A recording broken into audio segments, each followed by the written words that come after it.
Given that's how we live it, don't be mad at the system, it's simply how we've existed. I hear a lot of people talking like they politicians and choose to be an accountant because it's safe in the business.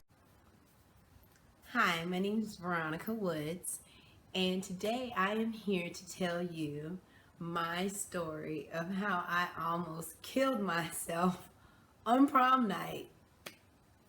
Okay, so this was a really long time ago, and I went stag to my senior prom with some girlfriends and myself. While we had dates, they weren't officially our dates. It was just a group of friends, and we all decided to go together. So we met up prior to prom at a hotel, and then we went ahead and proceeded to the hotel where the venue of the prom was. Before that, I was given specific instructions by my mother. Do not, I repeat, do not take that rental car out of Palm Beach County. My mom rented me personally, just me, a Mitsubishi Eclipse Spider. And if anybody knows, at one time that was like the car.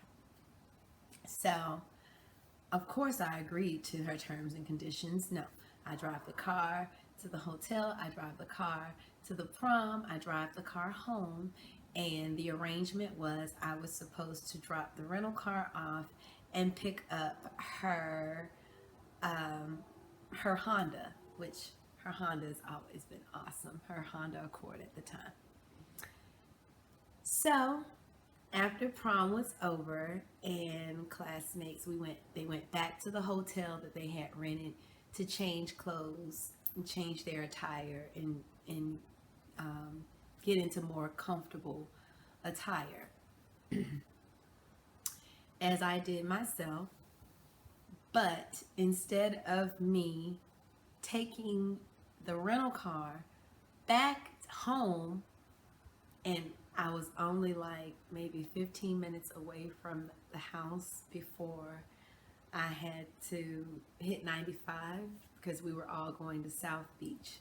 I live in South Florida. South Beach is still the thing to this day. So I could have taken the car home, but as an 18-year-old teenager, I decided, no, I want to drive the Spider. I want to see how fast this thing goes. I just want to put, metal to the pedal. Okay, so I changed my clothes, and then I proceed to get ready to hit the road to go on 95. Now, I was going to meet someone personally, and then we were going to meet the rest of my friends or my classmates on South Beach, because there was a young guy who I had grown up with in the church, and you could consider us childhood sweethearts. We were off and on for years, and this is one of those times we were on, even though he wasn't my date to the prom, but we were still very, very close. And so I drove to Fort Lauderdale. That's where he lived. I drove to Fort Lauderdale to pick him up, and then we proceeded to South Beach. Well, we stayed on South Beach until sunrise. The sun was coming up, and I was like, I'm dead. Like, my mom's gonna kill me. And he's like, don't worry about it, don't worry about it. You just got to worry about getting home safe, which was true. If I had got home safe, then everything would be fine. Unfortunately, that's not how the story ends for me. So I was really, really, really tired, and my friend drove from South Beach to Fort Lauderdale back to his house. And he gave me instructions and some tips that would help me stay awake. First of all, he asked me, do you want to just go ahead and stay here at my parents' house? You know, you stay in the back room and just rest up before you go head back home. I was like, no, I gotta get home. My mom's freaking out. I'm in a lot of trouble. I gotta go. So he said, okay, well, this is what I need you to do. I need you to turn the air condition up, turn it cool down as far as possible, blast the radio, and let your window down so that air's just coming in and just like hitting you. So I took his advice and his instruction. I blasted the radio, I blasted the air condition, and I let the window down to the driver's side only.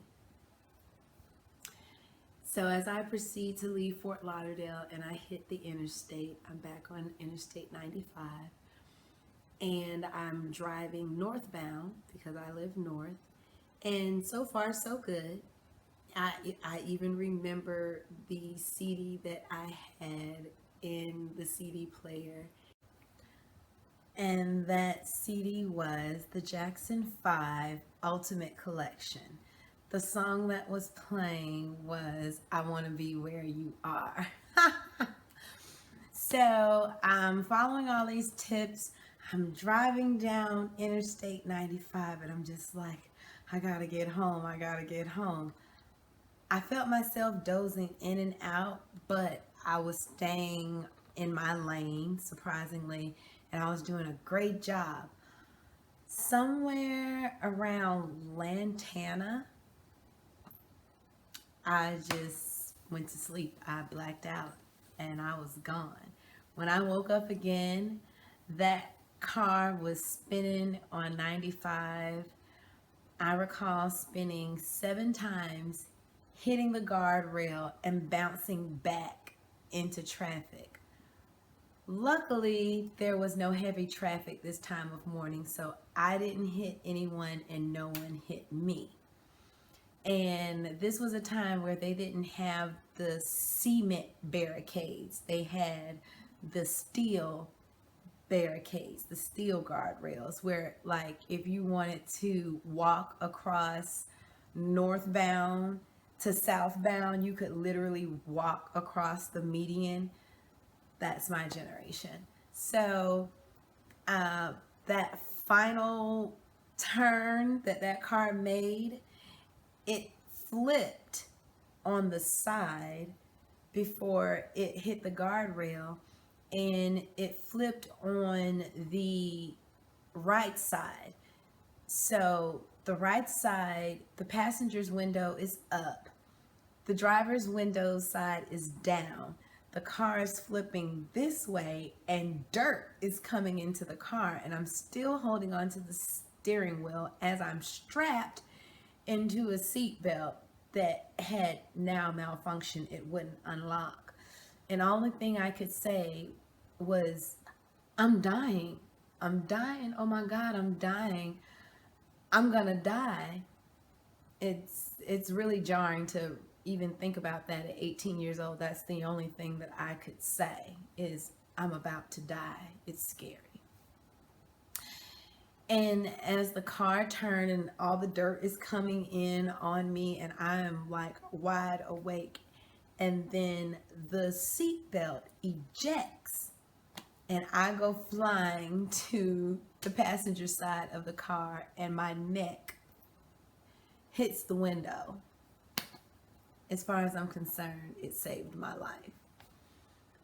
There was a nurse, unbeknownst to me, there was an angel sent on the highway. She was a registered nurse and she ran across those lanes to come to my aid, and she got me out of the car. She knew what procedures and protocols to do, so she started getting on the phone, calling. She called 911, she called the ambulance. She got everybody there, and she was asking me what was my name, did I know certain things. She just wanted to make sure that I was coherent and cognitively there because of the head trauma that I had just sustained.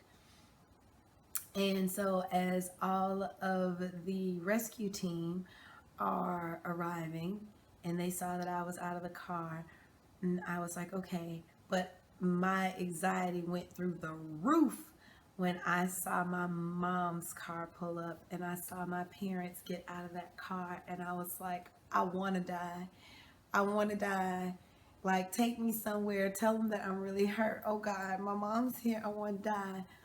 Because my dad's never been, he's a disciplinarian, but he's never been the disciplinarian like my mom. Let's just say that. And after all of this is going on, her first, at least her first instinct was, is my child okay? Where is my child? She saw that I was okay. She's like, okay, you got two eyes, you still got a nose, a lips, all your teeth.